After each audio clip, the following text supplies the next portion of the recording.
પણ મારે અને તમારે સમજવાનું છે કે આપણે અત્યારે કેવા યુગમાં જીવીએ છીએ. આર્થિક પરિસ્થિતિ આજ માણસોની મજૂરી કરી કરીને માંડ થાય છે. એને ખાવા પીવામાં વ્યસનમાં ધ્યાન રાખે તો એનું જીવન નિર્મળ રહે, શુદ્ધ રહે અને સારું રહે. એના માટે બિહારીભાઈ જેમ કીધું એમ કોકિલાબેન, ધીરુભાઈ અંબાણી એ હોસ્પિટલમાં કાંઈ બહુ પૈસાની જરૂર નથી. એ પરિવાર, અંબાણી પરિવાર તેમજ દિવ્ય ભાસ્કર એ લોક સંસ્કૃતિને વરેલા છે સાહેબ, એટલે આપણા માટે આ બધું કરી રહ્યા છે.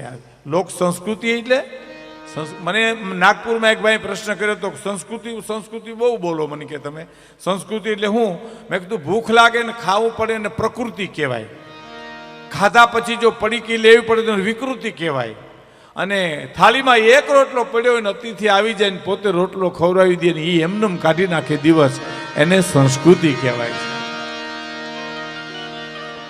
એટલે આમ લેર કરજો, સમય સમય લેર કરજો. આ લાઈટું લબક જબક કરો માં અમારું જીવ મૂંઝાય છે ભાઈ. એટલે એક ધારી રાખો, આ બધાય દેખાય એટલે અમારે આમ થાય અપસરા જેવું થઈ ગયું હાવ. એટલે એ લોકોને દેખાય ઓડિયન્સ એમને એવું કરો. મારા પૂરતો તો તમે આ બધું વાંથી ઉડાડતાય નહીં મહેરબાની કરીને. કારણ કે હું મારા બહુ પરમ મિત્ર દિવ્ય ભાસ્કરમાં કાનાભાઈ બાંટવા અને અમારી કિરણબેન, અમારી દીકરી દિવ્ય ભાસ્કરના બધા ઓફિસરો, આમ બધાના મને નામ યાદ, પણ મને ઉંમરની હિસાબે નામ મારાથી ભૂલાઈ જાય છે. અમારે ત્યાં એક ભોજા બાપા હતા, ભોજા બાપા નહીં, ધના બાપા. એનું નામ ભૂલી ગયા હવારમાં. બોલું લ્યો, સવારે ઉઠ્યું ને દાંતણ લીધું તો એમ થયું મારું નામ કોક પૂછે તો મારે તો આપઘાત કરવી પડશે. નામ ભૂલી ગયા પોતાનું. એટલે આપઘાત કરવા જતા હતા, વાયમાં પડવા જતા હતા. ગામના પાદરમાં ધનો કરીને મજૂર મળ્યો. ભોજા બાપા અટાણમાં ધના બાપા ક્યાં ઉપડ્યા? તો કે ધન છે ધના, તે મારું નામ યાદ કરી દીધું. નકર હું તો વાયમાં પડવા જતો હતો. અને વાત એ બહુ સાચી છે. ઉંમરની હિસાબે નામ પર બધો સ્ટાફ જે દિવ્ય ભાસ્કરનો જે છે અગ્રસર ઓફિસરો બધા છે એને હું હૃદયથી આવકારું છું. અને ડૉક્ટર બધા ડૉક્ટર કેટલી સેવાઓ કરે છે સાહેબ. જેમ કીધું ભાઈ, નાના બાળકને હૃદયનું ઓપરેશન કરવું એ તો ઈશ્વરનો અંશ જ ગણાય. આપણે ચમત્કાર કરીએ પણ આનું નામ જ ચમત્કાર કહેવાય સાહેબ. ચમત્કાર એકના બેના ચારને એને ચમત્કાર ન કહેવાય સાહેબ. આ કોકને જીવતદાન આપે એ ચમત્કાર કહેવાય. એટલે એની અમે તમારી પાસે વાતો કરવાના છીએ. હવે મેં તમને કીધું એ યાદ રાખજો.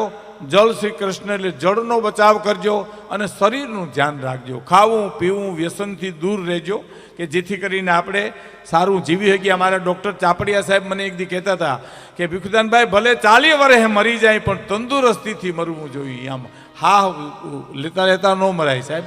મરવા માટે મોતને કેવું છે વહી અમે તો તૈયાર છીએ. હા, અને ઓલું ખાટલામાં પીડ્યા હોય ને એ હરી હવે મારી દોરી ખેંચી લે. કેટલી ખેંચે ત્યાં ભીંડલા પીડ્યા છે. ઓલું હવે ખેંચીને થાકી ગયો છે. આ તારા ફળેલ કટકા ત્યાં ક્યાં નાખે? ત્યાં જગ્યા નથી. એવું જીવવું નહીં સાહેબ. જીવવું તો ખુમારીથી જીવવું. અને આજે પાછો દિવસ એવો છે હનુમાન જયંતિ છે. હું તમને મિત્રો સૌરાષ્ટ્રમાં એક તો હું શરૂઆતમાં કહેવા નહોતો પણ ભૂલાઈ ગયો. સુરતના પ્રજાજનો, સુરતના ભાઈ બહેનો તેમજ કચ્છ સૌરાષ્ટ્ર કાઠિયાવાડના ભાઈ બહેનો એને અમે ખૂબ આનંદ કરાવવા માટે આવ્યા છીએ સાહેબ. અમે તમને રાજી કરવા માટે આવ્યા છીએ. અમારો કોઈ ઈરાદો નથી કે આ પ્રોગ્રામ પૂરો થાય પછી ભગવાન પીરાને ગિરનાર ભેરા કરી દેવે. આમાં તમે કોઈ જાવે એમ નથી. અમે નથી ગયા ને તમે ક્યાંથી જાઓ? લો બોલો, બોલનાર ન જાય તો સાંભળનાર ક્યાં જ જાય? હા, મને એક જણે કીધું તો મને કે ભીખુદાનભાઈ તમે કલાકારો બોલો બહુ સારું પડે, એવું જીવો નહીં. મેં કીધું બધું અમારે કરવું? બોલીએ અમે જીવીએ એમ જ બોલો તમે જીવીએ ને અમે બોલીએ તમે જીવો. આ હકીકત હસવાની છે. પણ મારે આપને વાત કરવી છે કે ભગવાન બુદ્ધની પાસે એક બાઈ ગામડાની આવીને એટલું કહે છે, તથાગત મારો દીકરો ગોળ બહુ ખાય છે. મારો દીકરો બહુ ગોળ ખાય છે. ભગવાન બુદ્ધે એટલું કીધું બેન કાલે આવજો ને. પણ બાપુ આજ કયો ને ગોળ મૂકી દે તમે તો અમારે કાલ ધક્કો નહીં. તો બેન કાલે આવજો ને. એ બિચારા મા દીકરો ઘરે વૈયા ગયા. બીજે દિવસે આવી અને તથાગત ભગવાન બુદ્ધને કહે છે કે મારો દીકરો બહુ ગોળ ખાય છે. તમે કીધું તું ને કાલે આવજો. તો આજે અમે મા દીકરો આવ્યા છીએ તો જરા ના પાડો ને. પછી ભગવાન બુદ્ધે શું કીધું ખબર? દીકરા ગોળ ખાતો નહીં બસ એટલું જ બોલ્યા. તો કે આ તો તમે કાલ કહી દીધું હતો તો કે કાલે હું ગોળ ખાતો હતો. પેલા મારે મૂકવો જોઈએ પછી બીજાને મુકાવી શકું સાહેબ. બંદૂક જેટલી મજબૂત હોય એટલી ગોળી છેટી જાય.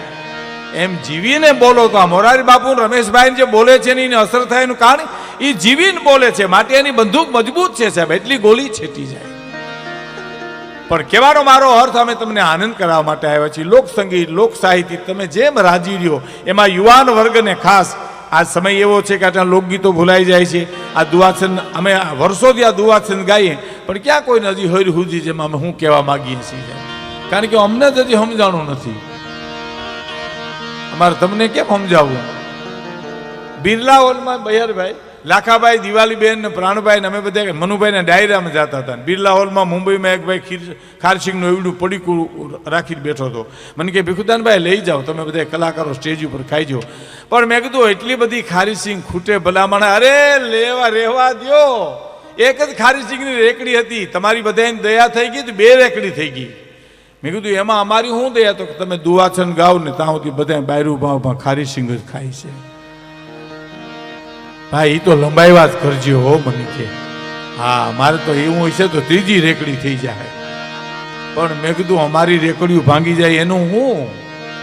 કારણ કે દુઆછંદ બહુ નાદ ભરમ છે ને, નાદ વૈભવ છે. મને એક જણે મુંબઈમાં બિરલામાં જ કીધું હતું, મને કે આ તમે દુઆછંદ ગાવ ને એનું મારે ઇંગ્લિશમાં ટ્રાન્સલેશન કરી અને મારે અમેરિકાનો પ્રચાર કરવો છે. મેં કીધું કેવી રીતે અમેરિકા લઈ જાઓ? મને કે હું તમે ગુજરાતી બોલો એનું ઇંગ્લિશ કરી નાખી. પણ મેં કીધું ઇંગ્લિશ થાય? અને મને કે ગુજરાતીનું ઇંગ્લિશ થાય તો રમત વાત.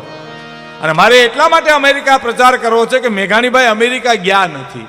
મેં કીધું તમે આવવાના હતા ને એટલે એને ધક્કો ન ખાધો. એમ તમે પધાર્યા ને એટલે હવે તમે એ કામ કરો.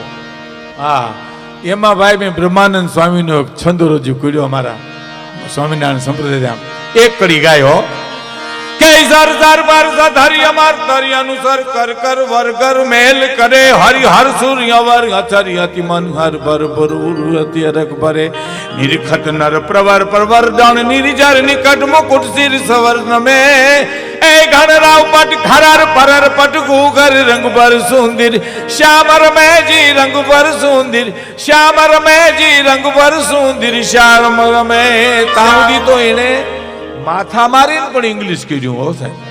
પણ મેં બીજી કડી ઉપાડી કે અને એટલો મને કે આનું શું કરવું હવે? એક જની વાહે 42 હણ લાગ્યા. મને કે ભાઈ તો મેં કીધું મને મજા નથી એટલે લાગ્યા ને કે આમાં 84 લાગે. નકર તો તારા જેવા કેટલાય લઈ ગયા હોત અહીંથી સાહેબ. પણ મારે તમને આનંદ કરાવો છે સાહેબ. સમજણ વિનાનું જીવવું ભલે જીવો વર્ષ 1000 પણ સમજીને જીવો 2 ઘડી તો સમજો બેડો પાર સાહેબ. સમજણ વિનાનું જીવવું જીવો ભલે વર્ષ 1000 પણ સમજીને જીવો 2 ઘડી તો સમજો બેડો પાર.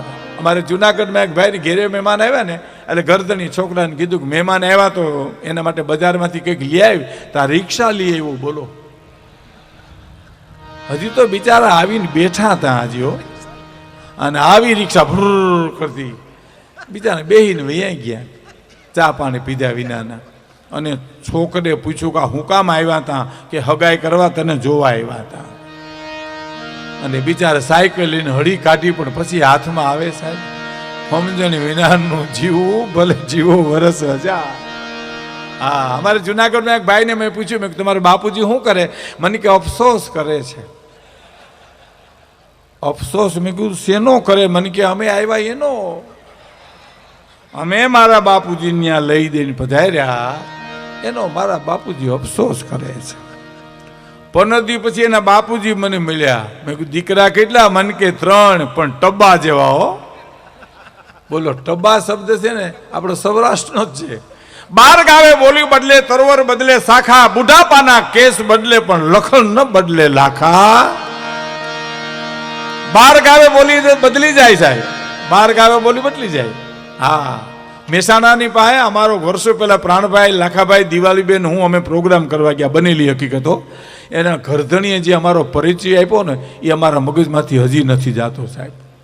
હા લાખાભાઈ બિચારા વયા ગયા, પ્રાણભાઈનું શરીર શાંત થઈ ગયું, દિવાલીબેન વયા ગયા, એક હું સૌ સાક્ષી એનો સાહેબ. હા, હમણાં તો સાબુદ્દીનભાઈ ને કોકે એમ કીધું કે ભીખુદાનભાઈ તમે બે જીવો હજી. મેં કીધું હું કીધું કે હા જીવીએ છે અમે, તને વાંધો કાંઈ એમ. એને એમ કે આ બધા વયા ગયા છે, હાઈએ હારો હારે મટાણ કોણ જોવે બીજું એમ. એમાં હું એક સાક્ષી છું સાહેબ એને શું પરિચય આપ્યો ખબર? લાખાભાઈ ગઢવી અને એની ટોળકી ખૂબ મજા કરાવેલી, ટોળકી કરી અમને. પ્રાણભાઈ કે મને કે ટોળકી કોણ? મેં કીધું હું તમે દિવાળી બેન. લાખાભાઈ આપણા નાયક ને આપણે એની ટોળકી. અને પછી હું કીધું ખબર? નામચીન કલાકારો છે, નામચીન ખિસ્સા કાતરું છે અમે, નામાંકિત નહીં, નામચીન કલાકારો છે. અરે ભલા માણા એની પછી એમાં એક જણ આવીને કે કાળજાનો કોકડો કરજો, પેલો કાળજાનો કોકડો. અરે મેં કીધું ઈ તો લાખાભાઈ હમણાં ગાયું, મને કે બીજો કોઈ કોકડો કરો. તમારા કોઠિયાવાડમાં ઘણા કોકડા હોય. આ આને કોણ સમજાવે હામલા છે.